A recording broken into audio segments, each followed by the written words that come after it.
கடந்த 56 மாதங்களாக வெளித்தன்மை இல்லாமல் ஒரு கார்ப்பரேட் நிறுவனம் போல் அதிகார வர்க்கத்தின் உச்சத்தில் இருக்கும் திமுக குடும்பம் கோடிக்கணக்கில் கொள்ளையடித்து தமிழ்நாட்டை மிகப்பெரிய கடன் சுமையில் தள்ளியுள்ளது.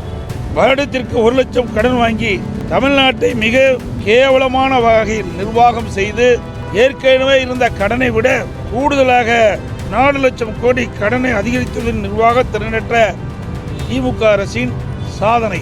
ஆட்சிக்கு வந்த 1 வருடத்திலேயே விடியா திமுக அரசு கொள்ளையடித்த எல்லா ஆடியோவிலும் வந்த செய்தி 30,000 கோடி ரூபாயை திரு சபரீசன் அவர்களும் திரு உதயநிதி அவர்களும் என்ன செய்வது என்று தெரியாமல் தவித்து வருவதாக அப்போதைய நிதியமைச்சர் திரு பழனிவேல் தியாகராஜன் அவர்கள் தெரிவித்தது அனைவரும் அறிவீர்கள். ஒரு ஆண்டுக்கே இவ்வளவு என்றால் இந்த 4.5 ஆண்டுகளில் எவ்வளவு கொள்ளையடித்திருப்பார்கள் என்று ஊழல் செய்வதை தவிர இவர்கள் தமிழக மக்களுக்கு எந்த நன்மையும் செய்யவில்லை. விஞ்ஞான முறையில் ஊழல் செய்யக்கூடிய கட்சி திராவிட முன்னேற்ற கழக கட்சி. அந்த வகையில் அரசின் பல்வேறு துறைகளில் மிக அதிக அளவில் ஊழல் செய்து தமிழக மக்களை அதிர்ச்சிக்குள்ளாகி இருக்கிறது.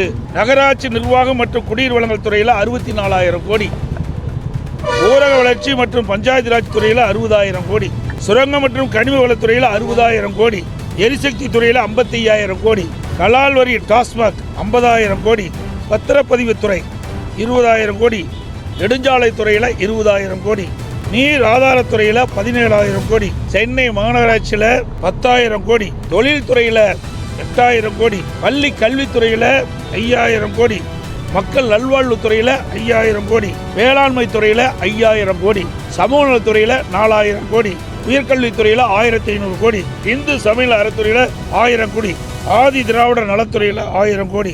ஆட்சி நிர்வாகம் சீராக இல்லாமல் சட்ட ஒழுங்கு சந்தி சிரித்துள்ளது.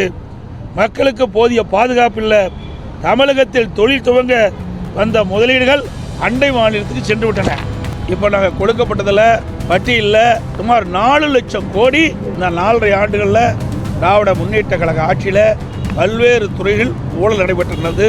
என்னென்ன ஆதாரங்கள் வேணுமோ அதையெல்லாம் நாங்கள் கொடுத்திருக்கின்றோம். இந்த புத்தகத்தில் முழுமையான விவரங்கள் நாங்கள் கொடுத்திருக்கிறோம்.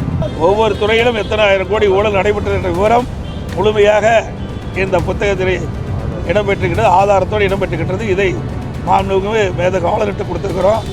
ஆளுநரிடத்திலும் கோரிக்கை வைத்திருக்கின்றோம். இந்த 4.5 ஆண்டு காலத்தில் பல்வேறு துறைகளில் நடைபெற்ற 4 லட்சம் கோடியை ஒரு விசாரணை கமிஷன் அமைத்து விசாரிக்க வேண்டும். இந்த விசாரணை கமிஷனுக்கு உச்சநீதிமன்ற ஓய்வு பெற்ற நீதிபதியை நியமிக்க வேண்டும் என்று கோரிக்கை வைத்திருக்கிறார்.